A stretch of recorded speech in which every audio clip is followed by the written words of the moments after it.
को powered by techno. राज्य महिला आयोगाच्या अध्यक्षा तथा राष्ट्रवादी काँग्रेस अजित पवार गटाच्या प्रदेशाध्यक्षा रुपाली चाकणकर ह्या जळगाव जिल्ह्याच्या दौऱ्यावर आहेत आणि या 2 दिवसाच्या दौऱ्यांमध्ये ते महिला विद्यार्थिनींशी संवाद साधणार आहेत। आता आपल्यासोबत ताई आहेत। ताई, काय सांगाल, तुमचा जळगावचा दौरा आहे, कशा पद्धतीने हा दौरा असणार आहे? आज सकाळी पहिली बैठक ही कलेक्टर ऑफिसला आहे। साधारण जळगाव जिल्ह्याचा आढावा या निमित्तानं DV केसेस असतील, मिसिंग केसेस असतील, एकंदर परिवहनच्या संदर्भातल्या काही अडचणी असतील, विद्यार्थ्यांच्या काही अडचणी असतील, महिलांच्या योजनांच्या संदर्भात काही अडचणी असतील आणि त्याचा सगळा एकंदर आढावा हा सकाळच्या भागामध्ये पण करतो आहे। नंतर आमच्या पक्षाच्या वतीनं वॉल सिग्नेचर ही फार मोठी मोहीम आम्ही महाराष्ट्रभर राबवली आहे। आदरणीय दादांनी 10व्यांदा अर्थसंकल्प मांडला आणि आमच्या महिला भगिनींना भरभरून दिलं। महायुती सरकार आणि राष्ट्रवादी काँग्रेस पक्ष आणि अर्थमंत्री आदरणीय दादांनी जी लाडकी बहीण योजना आणली त्या माध्यमातून या योजनेला आमचा पाठिंबा आहे आणि ही योजना 5 वर्षे पुढे अखंडित चालू राहावी यासाठी आम्ही समर्थन देतो। अशा पद्धतीची ही राज्यभरातली मोहीम आहे। आम्ही ती शहरात घेतोय, जिल्ह्यात घेतोय आणि अनेक ठिकाणी अनेक भागांमध्ये घेतोय। त्याचबरोबर विद्यार्थ्यांशी देखील संवाद साधणार आहे। बदलापूरच्या घटनेच्या पार्श्वभूमीवरती खरं तर विद्यार्थ्यांमध्ये असलेला अवेअरनेस असेल, त्यांच्यासाठी असलेले टोल फ्री क्रमांक असतील, शिक्षक पालक संघटना आहेत, सखी सावित्री, या सगळ्यांच्या माध्यमातून हा आढावा या निमित्तानं घेण्यात येणार आहे। तर आता राज्यामध्ये बदलापूरच्या घटनेनंतर जळगाव जिल्ह्यामध्ये पण चिमुकलींवर अत्याचाराच्या घटना घडल्या। त्या घटनांमध्ये काही घटनांमध्ये तर थेट त्या चिमुकलीची हत्यासुद्धा करण्यात आलेली आहे। यानंतर जनमानसामध्ये जो रोष उभा राहिलेला आहे, यामध्ये अनेक लोकांची म्हणणं आहे की यामध्ये कडक कायदे आहेत, मात्र आरोपीला थेट फाशीची शिक्षा झाली पाहिजे। त्यासाठीची जी अंमलबजावणी कायद्यामध्ये शक्ती कायदा असेल तो झाला पाहिजे, असं आपण विरोधकांकडून सातत्याने टीका केली जाते किंवा जनमानसाची मागणी आहे। तर तुम्ही एक महिला आयोगाच्या अध्यक्ष आहेत, याबाबत काही पाठपुरावा केंद्र शासनाकडे किंवा सरकारकडे आहे का?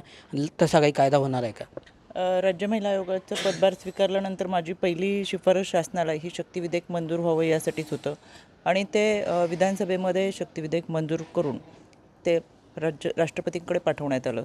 यामध्ये काही विधेयकामध्ये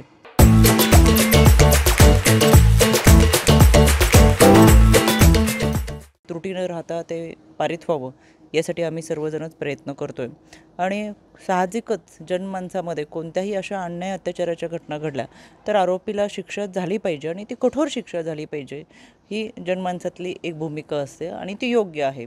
यामध्ये आम्ही स्वतः राज्य महिला आयोगाचे अध्यक्ष म्हणून कोल्हापूरला एका खोची गावामध्ये अल्पवयीन मुलीवर बलात्कार करून तिचा खून करण्यात आला।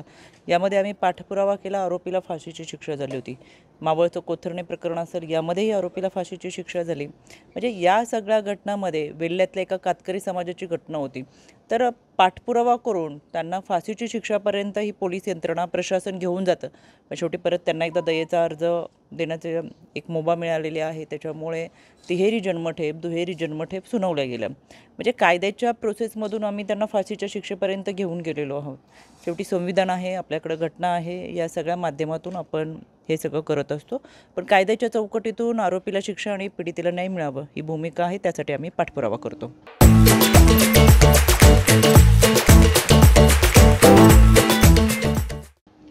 ते आता नुकतंच बाप्पाचं काल विसर्जन झालं। आगामी काळामध्ये विधानसभा निवडणुका आहेत, संपूर्ण पक्षांची तयारी सुरू आहे। जळगाव जिल्ह्यामध्ये सुद्धा अजितदादांचा दौरा झालेला आहे, मुख्यमंत्री एकनाथ शिंदे असतील, फडणवीस असतील। आपण सध्या महायुतीमधून सध्या तरी चित्र असं दिसतंय की निवडणुकांना सामोरे जाणार आहात, काय वाटतं ते काय होईल विधानसभेमध्ये? लोकसभेला ज्या पद्धतीने आम्ही एकत्रित निवडणुका लढवल्या तशाच महायुतीच्या माध्यमातून विधानसभेला निवडणुका लढणार आहोत।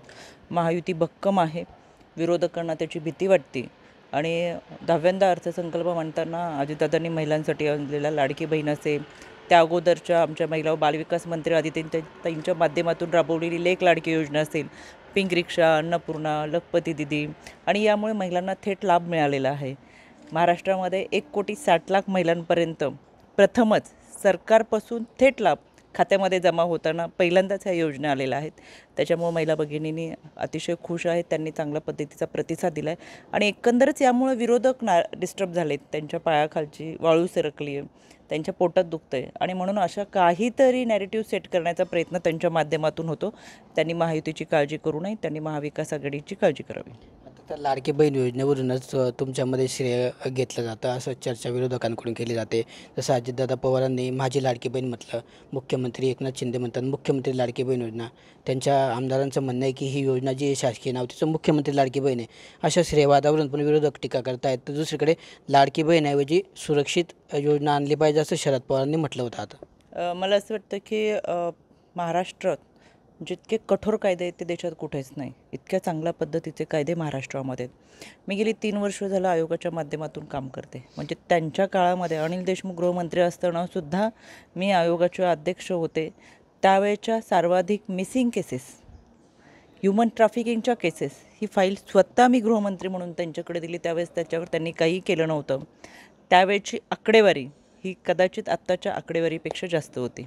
त्याच्यामुळे महिला सुरक्षित राहण्यासाठी प्रत्येक सरकार प्रयत्न करतच असतं. पण आपण विरोधक आहोत आणि लाडकी बहिणीच्या माध्यमातून टीका करत राहणं हा एकमेव अजेंडा विरोधकांनी राबवला आहे. तुम्हाला माहिती आहे संजय गांधी निराधार योजना आली, ती चांगल्या पद्धतीने राबवली गेली. पण सत्ताधारी असो विरोधक असो, म्हणजे आत्ताचे सत्ताधारी त्यावेळेस विरोधात होते, पण कधी कुणी असं राजकारण केलं नाही की एखादी घटना महाराष्ट्रात घडली म्हणून संजय गांधी निराधार योजनेचा संबंध त्या अत्याचाराशी जोडला नाही. आत्ता विरोधक काहीही झालं कुठे तर त्याचा संबंध लाडकी बहीण योजनेशी जोडतात. म्हणजेच उठता बसता झोपता त्यांना लाडकी बहीण योजनेशिवाय दुसरं सुचत नाही आहे. त्यांना पूर्णपणे कल्पना आली की इतके वर्ष आपण होतो पण कधी महिलांसाठी योजना आणू शकले नाहीत. पण दादांनी जी योजना मांडली ती महिलांसाठी अतिशय उपयोगी आहे आणि थेट महिलांना लाभ मिळत असल्यामुळे महिलांचा प्रतिसाद चांगला मिळतो आहे आणि एकंदरच येणाऱ्या निवडणुकीमध्ये त्याचे पडसाद उमटताना दिसतील. म्हणून काहीही झालं तर तो संबंध जोडला जातो आणि टीका केली जाते. महिलांना सुरक्षा पाहिजे, आर्थिक सुरक्षा पाहिजे, त्यांच्यासाठी आपल्याला सक्षम आणि सबलीकरणाच्या माध्यमातून त्यांना पाठबळ दिलं गेलं पाहिजे, आत्मविश्वास दिला गेला पाहिजे. यासाठी ह्या सगळ्या योजना राबवलेल्या आहेत आणि महिला सुरक्षित ठेवण्यासाठीचा प्रयत्न आम्ही आमच्या सरकारच्या माध्यमातून राज्य महिला आयोग म्हणून करतो आहे. उद्या देखील आपल्या जळगावमध्ये मी आजपर्यंत आपण कधी पाहिलं नसेल की आयोगाचे अध्यक्ष जिल्ह्यात येऊन जनसुनावणी घेतात आणि ही माझी तुमच्या जळगाव जिल्ह्यातली दुसरी जनसुनावणी आहे. पूर्ण महाराष्ट्राचा दुसऱ्यांदा दौरा होतो आहे जनसुनावणीच्या मध्ये. 36 जिल्ह्यांमध्ये जागच्या जागी पीडितेला न्याय देणं ही आमची त्या पाठीमागचीच भूमिका आहे. अन्याय अत्याचार झाला तर तातडीने आम्ही सुमोटो दाखल करतो.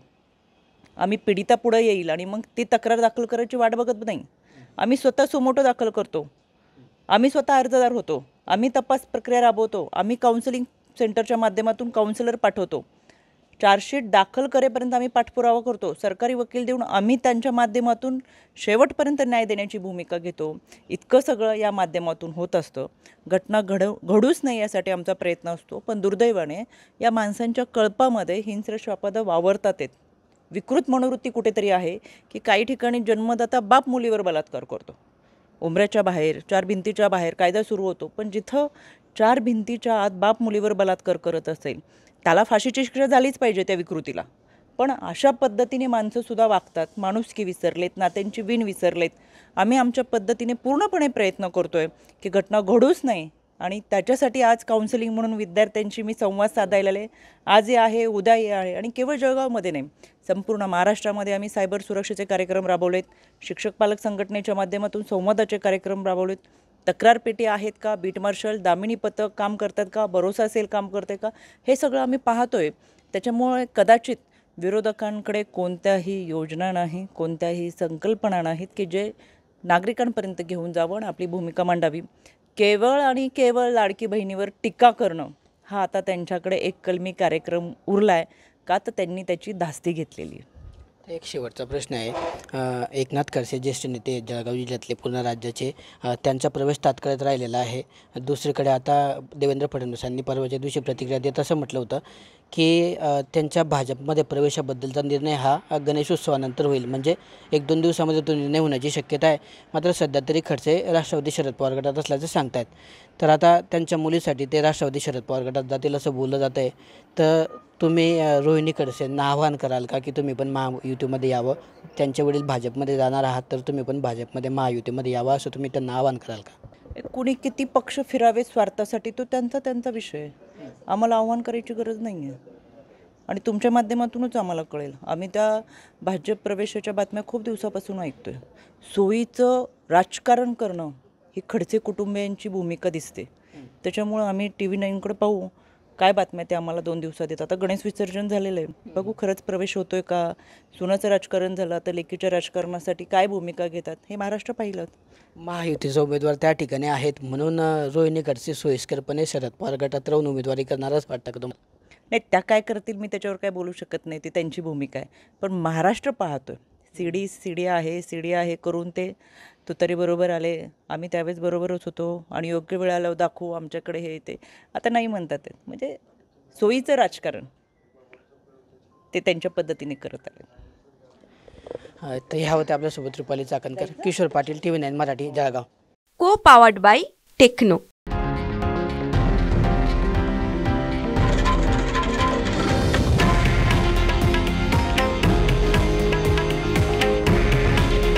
हे आहे देशातील नंबर 1 न्यूज नेटवर्क आणि आपण पाहत आहात TV9 मराठी. काळजी तुमची, हित महाराष्ट्राचं.